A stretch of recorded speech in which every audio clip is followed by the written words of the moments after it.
Hello friends, welcome to moms little kitchen. இப்போ தான் நம்ம சேனலை ஃபஸ்ட் டைம் பார்க்குறவங்களா இருந்தால் கீழே இருக்க சப்ஸ்கிரைப் பட்டனை ப்ரெஸ் பண்ணி சப்ஸ்கிரைப் பண்ணிக்கோங்க. கூடவே பக்கத்தில் இருக்க பெல் ஐக்கானையும் ப்ரெஸ் பண்ணிக்கோங்க. அப்படியே ஆளுங்கிற ஆப்ஷனையும் ப்ரெஸ் பண்ணிக்கோங்க. அப்போ தான் நம்ம போடுற வீடியோஸ் உடனே உங்களுக்கு நோட்டிஃபிகேஷனாக கிடைக்கும். இன்றைக்கி நம்ம அந்த வெள்ளை கலரில் பூவும் அதுக்கு பட்ஸ் மாதிரி ரோஸ் பட்ஸ் மாதிரி சிகப்பு கலரில் ஒரு சின்னதாகவும் போட போகிறோம். நீங்கள் இந்த மாதிரி பூக்கள் பாருங்கள், ரொம்ப சின்னதாக அந்த கைப்பிடிக்கும் கீழே நான் இந்த மாதிரி வச்சுருக்கேன். இது வந்து அடுத்த வீடியோவில் இந்த கூடை போட போகிறேன். அதனால் அதற்கு முன்னாடியே இதெல்லாம் உங்களுக்கு சொல்லி கொடுத்துட்றேன். இது வந்து சின்னதாக நீங்கள் கிராஸ் கட் கூடையில் ஒயர் மீதியாச்சுன்னா அதை வச்சு கூட போட்டுக்கலாம். 2 அடி ஒயர் எடுத்திருக்கேன், வெள்ளை கலர் ஒயரு. அதை பாருங்கள், அந்த ஒரு விரலில் கொஞ்சம் கேப் தெரிகிற மாதிரி சுற்றிக்கணும். பாருங்கள், டைட்டாக சுற்றக்கூடாது. பாருங்கள், அந்த இடத்துல ஒரு சின்ன கேப் தெரியுது. அந்த அளவுக்கு அந்த ரவுண்டு இருந்தாக்க நான் சொன்ன இந்த ஒயர் அளவு சரியாக இருக்கும். அதை டைட்டாக பாருங்க பிடிச்சிட்டு 3 டைம் இந்த மாதிரி சுற்றிக்கோங்க. ஒரு 3 டைம் சுற்றுனீங்கன்னா போதும். சுற்றிட்டு எடுத்துக்கோங்க. அந்த பாருங்கள், வெளியில் ஒயர் உள்பக்கத்து ஒயரு வெளியே வராமல் இந்த மாதிரி உள்ளுக்குள்ளார நல்லா வச்சு பிடிச்சிக்கோங்க. கொஞ்சம் இழுத்துக்கோங்க. இப்போ நான் காட்டுறேன் பாருங்கள், இந்த அளவுக்கு ரவுண்டு இருந்தால் போதும். கரெக்டாக பார்த்துக்கோங்க. இப்போ பிடிக்கும்போது அந்த பாருங்கள், உள்ளே இருக்க ஒயரை நான் அமுத்தி பிடிச்சிருக்கேன். அந்த ஒயருக்கும் கொஞ்சம் தள்ளிட்டு நான் பாருங்கள் அதை ஸ்டார்ட் பண்ண போகிறேன். மேலேருந்து ஃபஸ்ட்டு ஒயரை உள்ளுக்கு விடுங்க. விட்டுட்டு இப்போ பின்பக்கம் அடியில் எடுத்துகிட்டு வந்தாச்சு. இப்போ அந்த இடத்துல எம்போசிங்காக, அதாவது மேலே உப்பிட்டு இருக்கிற மாதிரி இருக்கும்ல அந்த சுற்றின ஒயரு, அதுக்கும் மேலேயே நம்ம இப்போ போடுற முடிச்சு வரணும். அதனால் அந்த ஒயரை அந்த பக்கமாக எடுத்துகிட்டு போய் அடிப்பக்கத்துலேருந்து லூப் மாதிரி மேலே பாருங்கள் ஃபார்ம் பண்ணிக்கோங்க. இந்த மாதிரி வச்சுக்கிட்டு அந்த முடிச்சுக்கும் மேலே வச்சுக்கோங்க. உள்ளுக்கு சுற்றினோம்ல அந்த இடத்துக்கும் மேலேயே அந்த முடிச்சு போடுறோம். நான் வச்ச மாதிரி வச்சுட்டு முடிச்சு போடுங்க. இப்போ மேலே நீட்டிகிட்டு இருக்கிற ஒயரை அப்படியே பாருங்கள், இப்படி நீட்டிகிட்ருக்கும். அந்த ஒயரை இப்படி நான் வளைக்கிற மாதிரி வளைச்சி எடுத்துகிட்டு வந்து மேல் பக்கத்துலேருந்து அடியில் விடுங்க. அந்த சென்டரில் விட்டுட்டு அந்த ஹோல்ஸில் இப்போ எடுத்துகிட்டு வந்தாச்சு. மறுபடியும் அதே மாதிரி இந்த மாதிரி லூப் மாதிரி ஃபார்ம் பண்ணி பின்பக்கம் வச்சுக்கிட்டு அடியிலேருந்து நடுவில் விட்டுட்டு மறுபடியும் அந்த ஹோல்ஸில் விட்டு இந்த மாதிரி இழுங்க. முடிச்சு போட்டுரும். இப்போது மேலே அப்படியே மடக்கி எடுத்துகிட்டு வந்து மேலேருந்து அடியில் விடுங்க. மறுபடியும் அடியிலிருந்தே நான் மடிக்கிற மாதிரி மடிச்சுக்கோங்க. ஸ்லோவாக தான் காமிக்கிறேன். இப்போது அடிப்பக்கத்தில் அந்த ஒயரை விட்டு சென்டரில் மேலே கொண்டு வந்து மேலே இருக்கிற அந்த ஓட்டையில் விடணும். விட்டுட்டு அந்த மாதிரி இழுக்கணும். இதே போல் தான் மொத்தம் 6 பெட்டல்ஸ் வர மாதிரி நான் போட்டிருக்கேன். நீங்கள் பெருசாக போடணும், இதே பூ வந்து உங்களுக்கு பெருசாக வேணும் அப்படின்னா நீங்கள் நிறைய ஒயர் வந்து கொஞ்சம் அதிகமாக எடுத்து அந்த மாதிரியும் போட்டுக்கலாம். நான் வந்து அந்த இடத்துல சின்னதாக குட்டியாக இருந்தால் போதும் அப்படின்னு சொல்லிவிட்டு நான் 2 அடி ஒயர் வச்சு இந்த மாதிரி செஞ்சுருக்கேன். ஒரே ஒரு ரவுண்டு தான் போட்டிருக்கேன். பாருங்கள், இப்போ முடிஞ்சிருச்சு. 6 பெட்டல்ஸ் வந்துருச்சு. அவ்வளோதான். இதை அப்படியே நீங்கள் ஒயர் கூடையில் சுருகிற வேண்டிதான்.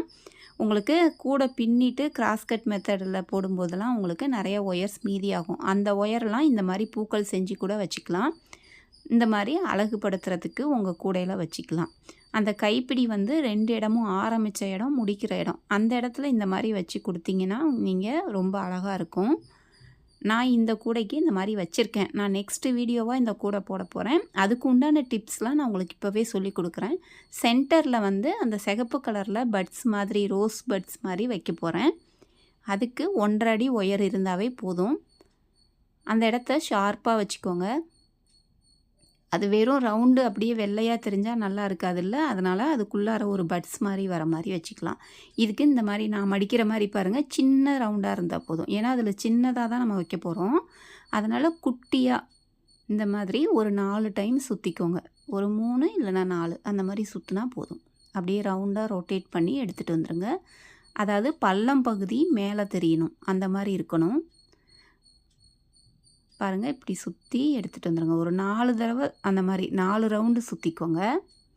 சுற்றிட்டு உள் ஒயர் வந்து டைட்டாக அந்த இடத்துல பிடிக்கிற மாதிரி அந்த இடத்துல ஆரம்பிங்க. உள் ஒயர் எந்த இடத்துல இருக்குதோ அதுக்கும் கொஞ்சம் தள்ளிட்டு அந்த மாதிரி விடுங்க. இதில் வந்து மேலேருந்து விடும்போது அந்த ரஃப் சர்ஃபேஸ் தான் மேலே தெரியணும். அந்த பள்ளம் பகுதி இருக்கும்ல, வளவள பகுதி இல்லாமல் பள்ளம் பகுதி இருக்கும்ல, அதுதான் மேலே தெரியணும். அது வந்து சுற்றிலும் டைட்டாக பிடிச்சிக்கோங்க. அந்த ஆரம்பித்த இடம் நீங்கள் அப்படியே இந்த கையில் பாருங்கள், நான் எடுக்கவே இல்லை, அப்படியே வச்சு பிடிச்சிக்கிட்டே இருக்கிறேன். சுற்றிலும் ஒரு ரவுண்டு அப்படியே ஆரம்பித்த இடத்துலேருந்து அது முடிக்கிற இடம் வரைக்கும் அப்படியே ரவுண்டாக ஒரு டைம் ரவுண்டாக சுற்றிட்டு வந்துடணும். அதன் பிறகு நான் என்ன சொல்கிறேன்னு பாருங்கள். இப்போ ஒரு ரவுண்டு ஃபுல்லாக இப்படி வந்த பிறகு இப்போ பாருங்கள், இந்த மாதிரி போட்டுட்டு இதை அப்படியே பாருங்கள், அதுக்கு ஆப்போசிட்டில் அப்படியே அடிப்பக்கத்தில் இருந்தே அப்படியே நான் திருப்புற மாதிரி திருப்பி அதுக்கு நேராக எதிர்பக்கம் கடைசியாக நீங்கள் போட்டதுக்கும் நேர் எதிர்பக்கம் விடணும். அடியில் இருந்து தான் நம்ம மேலேருந்து அப்படியே விடணும். அதே மாதிரியே தான் அப்படியே சுற்றிட்டு வந்துடுங்க. இப்போ பாருங்கள், இந்த இடத்துல விடுறேன், கையை வச்சு உங்களுக்கு காமிக்கிறேன். இப்போ இதுக்கு விட்டுருக்கேன்னா இதுக்கு நேராக அதுக்கு ஆப்போசிட்டில் விடணும். அதுக்கு என்ன பண்ணணும்னா அப்படியே அந்த இதை சுற்றணும் பாருங்கள், அப்படியே சுற்றணும். அப்போ அந்த அடிப்பக்கத்தில் இருக்கிற ஒயர் என்ன பண்ணும், அப்படியே சுற்றிக்கிட்டு வரும். அப்படி வரும்போது தான் உங்களுக்கு அடியில் கிராஸாக அப்படி வரும்போது டைட்டாக அப்படி நிற்கும். நீங்கள் வெறுமனே அப்படியே கரெக்டாக ரவுண்டாக ஒரே மாதிரி சுற்றிக்கிட்டே வந்தாக்க நிறையா ஒயர்ஸ் தேவைப்படும். இப்போ நான் பண்ணின மாதிரி அப்படியே ஆப்போசிட்டில் ஒரு ரவுண்டு ஃபுல்லாக வந்த பிறகு அதுக்கப்புறம் முடிக்கிற இடத்துக்கும் ஆப்போசிட்டில் அப்படியே அந்த மேலே மட்டும் திருப்பணும். நம்ம திருப்பிட்டு அந்த ஒயர் அடிப்பக்கத்து ஒயர் என்ன ஆகும், அப்போ கொஞ்சம் அப்படியே ரொட்டேட் ஆகும் பாருங்கள். இப்போ டைட்டாக நின்றுச்சு, அவ்வளோதான். இதே மாதிரியே நீங்கள் ஆப்போசிட்டில் அப்படி போடும்போது குறுக்கு அந்த கேப் வந்து சின்னதாகிடும். அதனால் மேலே சொருகிற ஒயர் வந்து டைட் ஆகும் உங்களுக்கு. அப்போது நின்றுக்கும் உங்களுக்கு. அது வந்து சென்டரில் இந்த மாதிரி ஒரு பூக்கும் அடியில் சென்டரில் வச்சுட்டு எந்த இடத்துல வேணுமோ அந்த இடத்துல உள்ளுக்கு விட்டுட்டு அந்த 2 ஒயரையும் சொருகி விட்டுறணும். ரொம்ப அழகாக இருக்கும். இந்த மாதிரி கலராக ப்ளைன் கூடைகள் போடும்போது இந்த மாதிரி கலராக ஒன்று ஆப்போசிட் கலரில் வச்சிங்கன்னா ரொம்ப அழகாக இருக்கும். நீங்களும் போட்டு பாருங்கள். பிடிச்சிருந்தா லைக் பண்ணுங்கள், ஷேர் பண்ணுங்கள், சப்ஸ்கிரைப் பண்ண மறந்துடாதீங்க. தேங்க்யூ.